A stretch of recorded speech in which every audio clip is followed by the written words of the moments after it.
hour of CBS Sports HQ starts right now. I'm Haley Sutton. After 3 rounds of blowouts and comebacks, it all comes down to this. The NBA Finals tipping off on Thursday between the Pacers and the Thunder, 2 teams we typically don't see make it to this point. In fact, it's the first ever meeting between the two. On one side, you got the MVP, and it's his world. We're just living in it. SGA with 39-7 and 8.5. Against Indy during the regular season, much of the same in that postseason run. Mr. Irrelevant, meanwhile, Tyrese Halliburton had just 11 points over the 2 regular season meetings between these two. We're going to need some more heroics for him. It's the final best of 7, and it starts Thursday, June 5th. Let's set the table with 2 of our best. We've got the 2-time All-Star and former Pacer, Roy Hibbert. We've also got our Coach of the Year in Avery Johnson joining us. Gentlemen, appreciate the time. I want to pick up the conversation, though, with the MVP and SGA, because a year ago, we saw the Thunder and they were bounced by the Mavs. And if you remember, Avery, on that final play, it was SGA with the foul that sent P.J. Washington to the line. Ultimately, the Mavs win that game. When you think about that moment versus where they are now, he's the MVP and he's got the Thunder back in the championship. What can you say about what he's done this year?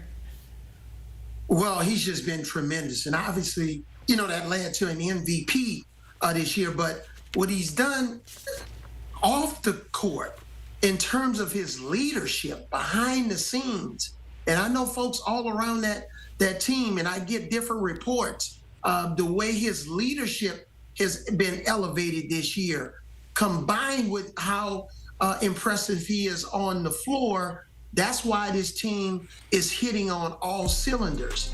You look at him during some of the most distressed times in the games. He's always cool, calm, and collected. He was mic'd up for a game recently. You can hear even in a Game 3 loss when they got destroyed against Minnesota. His leadership on the bench during those games, he averaged basically 35 points in wins in the games that they won against Minnesota. Had one bad game where he had 14 points. But again, he's just been a steady ship. He's been a tremendous leader for this team. And that's why, you know, he's continued his MVP season by leading his team to the finals. We saw that list of some of the greats when it comes to scoring. He can pass Michael Jordan for the most points per game in a title-winning season all time. So anytime you're in the conversation with MJ, Avery, obviously it's a big deal, but he's just one player, I think, on this team of youngsters out in out in OKC who have really turned the tables, right? They've got the best player, they've got top scorers, they've got an elite defense. This Thunder team is the best team that we've seen in quite some time, and it's all been orchestrated by the executive VP and GM in Sam Presti. Avery, how did he do this? How did he build this team to be what they are today? Well, we also got to give Kevin Pritchard credit.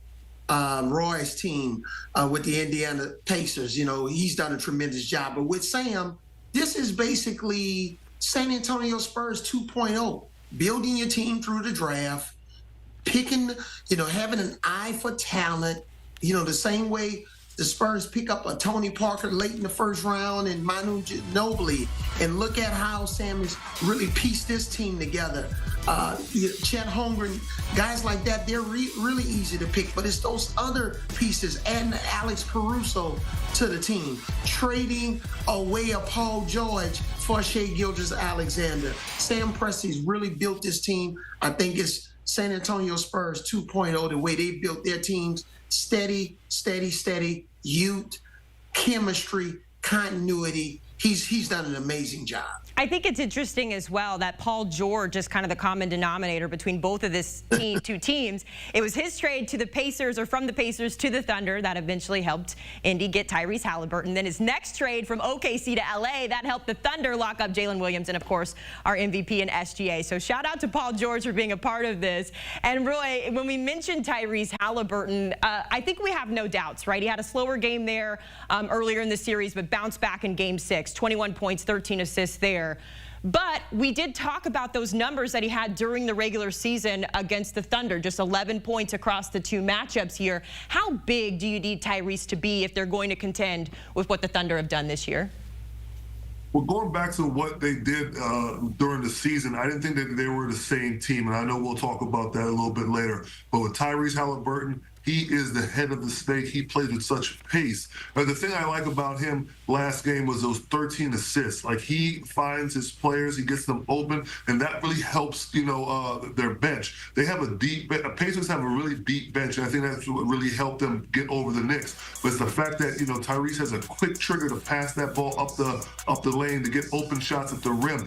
Pascal Siakam was on the recipient of like at least 4 of those assists, 4 of those 13 assists. Sideline out of bounds, he hits them right in the numbers where he can get the shot up, and he actually hits the shot. So he actually makes his teammates better first, and that's what I love about him. Then he's able to ISO at the top of the key where he can hit those big shots. But he leads with the pass first, and that's why Indiana has been so successful in these playoffs. I'm glad that you brought that up, because a lot of his assists have been going to his teammate in Pascal Siakam, who we're kind of seeing enjoy a little bit of a renaissance there with the Pacers. He's got 3 30-point games in the conference finals. And to me, Roy, Pascal Siakam is a name that kind of gets swept under the rug a bit, but we have to remember that he was an integral part to that championship series when the Raptors won it a few years ago. So for Pascal Siakam, what would a ring do for his legacy? Well, for me, to see what he's done before in Toronto, getting that series, winning that title in 2019, he is not settled at all. He continues to get better. He doesn't rest on his laurels. During this playoffs, he's been averaging 25 points, 5 rebounds, 3.5 assists. So he plays at such great pace. 39 points in game 2 is good. But he's etching, if he's able to help lead this team to Indiana team to a championship, he'll put himself in really good company with Kareem Abdul-Jabbar, LeBron James, and Shaquille O'Neal as former as a player that's won multiple championships on different teams, and then at the same time led them as well. So that's all Hall of Famers right there. He's etching himself. His resume is going to be very full if he can help get Indiana this championship. It's all going down. Game 1 Thursday at 8:30 Eastern. It's going to be an exciting one, guys. The only thing I feel like we haven't talked about here is the coaching matchup when we look at this. And 2 really great coaches who have kind of got different experiences to this point. Avery, when we look at Rick Carlisle, he's a guy who already has a championship in his resume there, got a little bit more experience. But Mark Daigneault, also a guy you can't count out, especially when you look at what he's done over the past 5 years. What do you make of the coaching matchup here? Do either one have the advantage going into game 1? Yeah, I think, Rick Carlisle, with his experience probably has the advantage going into game 1. Here's a guy that was a terrific coach at Detroit. He won a championship with the Mavericks. I took a shot at it in 2006 and then he ran it back in 2011 and finished Miami off. But he's a really excellent offensive-minded coach. Really terrific strategist, great relationships with his players, very consistent. And, again, OKC's been off for a couple of, over a week now. So we'll see with Rick Carlisle coming in with his team off of that win against the Knicks, playing in a really good rhythm. Sometimes that's a great time to steal game 1. So I think Rick, has the coaching edge here, but I think it's a terrific coaching matchup.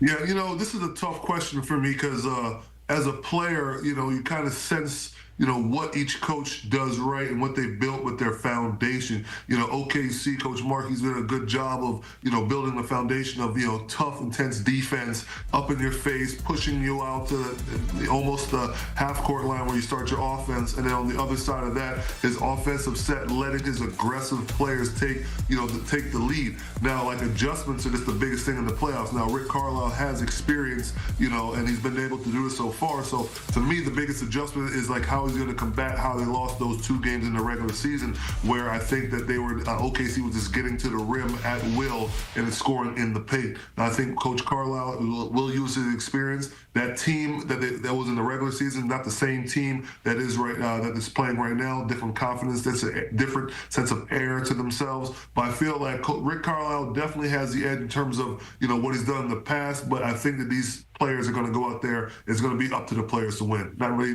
so much coaching adjustments. All right, so we're leaning more towards the experience when it comes to the coaching matchup. And Roy, I'm going to come to you first here when it comes to who is going to win the series. I have a feeling that I know what you're going to say, but nonetheless, give us your winner when it comes to the NBA Finals. I'm going with the Indiana Pacers. This is going to be one of the hardest fought series between two small market teams. It's probably going to go to 6 or 7. I feel like Indiana's going to play with pace. They may have their ups and downs, and they're going to take OKC's best punch. Then we're going to come back and respond. We've shown that we can be down 20 points with like 8 minutes to go in the fourth quarter. We can come back. We're one of the most versatile and deep teams in the NBA. We're going to get her done. Well, you don't want to get down 20 against OKC because they're definitely not the New York Knicks. Oklahoma City Thunder doesn't have as many offensive weaknesses against the Knicks. When the Pacers played against the Knicks, you didn't really have to guard Mitchell Robinson. You can foul him. And then Josh Hart didn't even look at the basket half of the minutes that he was on the floor. The Knicks had too many weaknesses. OKC, this team is on a different level right now. I don't think anybody in the NBA could beat this team 4 times in a week's period. So I'm going with the Thunder. Shai Gilgeous-Alexander, he is a problem, and he solves problems for the Oklahoma City Thunder. Their depth, best 9-man rotation in basketball. I think they have the size, the versatility, and I have the Thunder winning in 6 to win their first NBA championship. Look at Avery giving us a little bonus play there. Got the Thunder winning it in 6. Of course, our former Pacer rolling with the Pacer to win the series. We'll have to see how it shakes out. Guys, we certainly appreciate the time. You guys can get ready for tip-off by tapping into the Beyond the Arc podcast with our guys Bill Ryder and John Gonzalez. There's still a recap up from that big win for the Pacers over the Knicks. You can listen to that and then keep checking in as we count down to tip-off on Thursday. All right, let's welcome in Ash and Nicole Moss. And look, we're going to have plenty of time to get picks and predictions. What we're doing today is asking Ash who has the edge in various topic points in this NBA Finals. So, Ash, here we go. And by the way, some have been wrestling with more than others, but star power, who has the edge when it comes to that? Well, as you can see, Tommy, I'm still in mourning. I'm in all black for a reason. It's going to take me a few days to get over the situation at hand. But when it comes to star power, I'm giving the edge to the Oklahoma City Thunder. Look, you have what people like to refer to as the Aura Boys out there in OKC. They have the flash. They have the style. They have the MVP. They have the commercials. They have the names. You know, the younger generation of basketball fans absolutely love this group. They do group interviews. They do towels on top of reporters. And some may find it annoying. I find it the new generation. I find it the next generation. And I'm excited to see what this new wave of the NBA looks like. We've constantly had the conversation about, you know, Anthony Edwards and SGA and all the young guys in the league who are kind of making their mark and have made their mark this postseason specifically. And I think OKC just epitomizes or embodies rather every single one of those aspects, right? You talk about a team that a lot of people said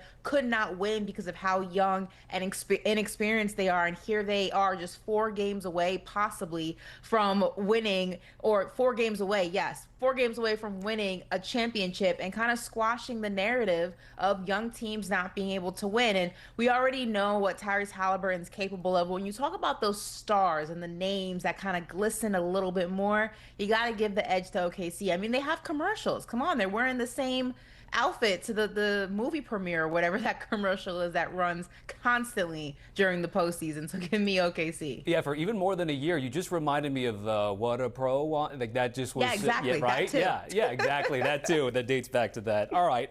When we talk about offense, this was something that you wrestled with perhaps more than any other topic that we'll talk about today. So I got to know, and people want to know, who has the edge? So offensively, very close, these two teams. I'm talking about when you look at the comparison, the offensive efficiency comparison, some of these categories, when you talk field goal percentage, 3-point percentage, I mean, they're fraction of decimals here. But I'm going to give the slight edge to the Indiana Pacers in this one for a few reasons. One, I just think that pace, again, no pun intended, that they play with is so lethal. Ask my New York Knicks. They just can control so much of the game that way, right? And look, I think that outside of Tyrese Halliburton, you know what he's able to do, but I think that they have so many other guys who can step up to the plate and really, even if Tyrese Halliburton is not having a great game offensively and he's just out there dishing the basketball and being a floor general, you have guys like the Eastern Conference MVP and Pascal Siakam. You have some other guys on the floor. Miles Turner's been having great moments in this series, or in the last series, in this postseason as a whole. I think a lot of SGA a lot of Oklahoma City just relies so heavily on SGA to have these big offensive games that when he's not on, it's a domino effect. I think that when you talk about the Pacers, I think there's a little bit more wiggle room, slightly. Again, Tyrese Halliburton needs to play his best basketball every single game for the Pacers to have a chance against OKC. But I think that you can still get away with some of those performances not being as explosive and some of those performances coming later in the game, if you will, than you can if you're the Oklahoma City Thunder with SGA. Yeah, our research team had a couple great notes on this Pacers team, averaging 117.4 this postseason, the best since the Dubs team in 17 that went 119 and change, and then shooting the three, 40%. The 17 Cavs did it at 42%, so they're definitely trending there. Although you're saying, you're right, statistically, OKC right there. So that's offense. Defense, what's the verdict there? Defense, this is easy, Tommy. Give me Oklahoma City Thunder. There is no competition when it comes to defense. And if you believe in the mantra, the old school mantra that defense wins championships, then the edge is just all the way in Oklahoma City's favor when it comes to winning the whole shebang. I mean, obviously, you have Lou Dort, who earned his first team all defensive honors this season. You have Chet, who has been phenomenal as a defensive anchor in his second season. They've just been, the defense of this team has really been the cornerstone of their success, right? They lead the league in opponent turnover rate and steal rate, and they've had the league's best defense this entire regular season, allowing just a little over 104 points per 100 possessions. So this is a team that, again, makes their opponent commit a lot of turnovers and then is able to capitalize off of those turnovers, which is what makes them so dangerous. Because, yeah, forcing turnovers is great. If you're not able to capitalize off of those turnovers, they're kind of empty, right? In so many ways, shape, or form. But when you talk about what Oklahoma City is able to do, they're able to attack it on both ends, which is what makes this defense so lethal. And I think the edge just drastically goes to them in this situation. So just to piggyback off of that again, without tipping your hand about who you like in the series, though, how do you think the depth and the versatility of what Coach Dagnall can put out there in terms of how they plan to attack or try to protect their leads if they have them against Tyrese Halliburton in this finals? You know what? It's interesting. When I was asked this question when the Knicks series was still going on, the question was who would have been a tougher opponent for Oklahoma City going to the NBA Finals. And one of the things I said was the knock against the New York Knicks is although there's more depth on the bench than Tom Thibodeau sometimes always played, or people would think, I think the Indiana Pacers can compete closer with OKC when it comes to that depth. We saw what Rick Carlisle was doing in the series against the Knicks. He was sometimes going 10, 11 deep, which is absolutely unheard of in the playoffs. But when you look at what they're doing in Oklahoma City, it's kind of the same situation. There's so much talent, and because they play so quickly and because they're so defensive minded, that even if the points aren't being scored, Mark Dagnall can go ahead and put so many different combinations out there to really slow down the offense of the Indiana Pacers. So depth for depth, bench for bench, this is exactly the type of matchup that Oklahoma City wants. Yeah, they can go big, they can go small, and obviously StatHead certainly love their defensive rating in terms of #1 in the league and trying to win a chip as well. Okay, we got to get to the coaching edge now, and this was another one that you wrestled with when coming to the show today. Yeah, so look, you have Mark Dagnall, who I think is a phenomenal coach, and what he's been able to do with the Oklahoma City Thunder, especially being such a young team, right? Because we talk about this team constantly, and we talk about young teams constantly, and how there's a room for error. You have to leave room for error, right? Because they haven't been in certain positions, and they don't always know what to do when their back is against the wall. And we saw it look a little rocky for the Oklahoma City Thunder earlier in this postseason, but I think that matchup against the Denver Nuggets really just sparked something in this team that prepared them for this very moment, right? But again, I have to give it to the guy who's been there before, and this is no knock to Coach Mark and what they're doing in OKC, but you talk about Rick Carlisle, you talk about a coach who has hoisted a trophy before, and didn't just hoist a trophy, he hoisted a trophy with the Mavs against the Miami Heat in 2011. Probably one of the best basketball teams, the best trio we've ever seen in NBA history. And yes, people will say, well, you know, he did have a guy by the name of Dirk. That kind of helps things. You're right. I'm not comparing this Pacers team to the 2011 Mavs. But when you talk about what it's like to be in that environment and to make those adjustments night in to night out, and to really be able to capitalize off of just the change in pace, the change in intensity, everything that comes with being in the NBA Finals, you can't really replicate that in any other postseason matchup. You can't replicate that in the regular season. You can only know it if you've been there. And that is an advantage that Rick Carlisle has, that Coach Mark is, again, I don't think he's going to struggle with it. But if you had to ask me who I gave the edge to because of that, slight edge goes to Rick Carlisle for this very reason. Fair enough. By the way, if you do want Knicks talk, head over to CBS Sports HQ. Ash, Roy Hibbert, and Jacqueline D'Agostino. Yeah, not on this show, but on over in HQ. Go get there. It's not going to be fun, Tommy. Wish me well. Thank you, Ash. I do wish you well. Good luck with that coming up. And thanks for hopping on this program. All right, series schedule, there you go. That's how it lays out. In terms of head-to-head, Thunder won the regular season series against the Pacers, took both games. It'll be fun because it'll be fresh. First ever meeting between these two teams in the playoffs.